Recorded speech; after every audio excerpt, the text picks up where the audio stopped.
Soybean খেতে ভালো না লাগলে এইভাবে একবার করে দেখতে পারেন, দারুণ খেতে হয়।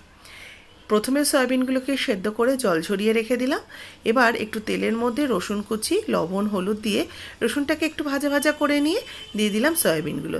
সয়াবিনটাকে একটু ভেজে নিয়ে দিয়ে দিচ্ছি সেদ্ধ করে নেওয়া আলু, হাত দিয়ে একটু ম্যাশড করে দিয়ে দিলাম। আলু আর সয়াবিন ভেজে তুলে রেখে একটা মশলা করে নিলাম, আদা, কাঁচা লঙ্কা আর ধনেপাতা। মশলাটা তৈরি করা হয়ে গেলে এবার একটা বাটিতে রেখে দিয়ে আমি একটু টমেটো পেস্ট করে নেবো। ছোটো সাইজের যেহেতু টমেটোগুলো, আমি 2টো টমেটো একসাথে বেটে নিলাম। কড়াইতে আবার একটু সর্ষের তেল দিয়ে গোটা গরম মশলা আর গোটা জিরে ফোড়ন দিয়ে বেটে রাখা আদা, কাঁচা লঙ্কার পেস্টটা দিয়ে দিলাম। তারপরে টমেটো বাটাটা দিয়ে ভালো করে কষিয়ে নেব। মশলাটা যতক্ষণ না তেল ছেড়ে আসছে ভালো করে কষিয়ে নিয়ে রেগুলার যে মশলাগুলো আছে বাড়িতে সেগুলো আমি অ্যাড করে দিলাম। সেগুলো দিয়ে একটু লবণ দিয়ে ভালো করে আবারও কিছুক্ষণ কষিয়ে নিয়ে আগে থেকে ভেজে রাখা সয়াবিন আর আলুটা দিয়ে দেবো।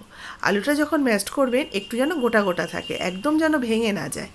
এবার সেগুলোকে দিয়ে ভালো করে কষিয়ে নিয়ে সামান্য একটু জল দিলাম, ওপর থেকে গরম মশলার গুঁড়ো দিয়ে নামিয়ে সার্ভ করুন। দারুণ স্বাদের এই সয়াবিন।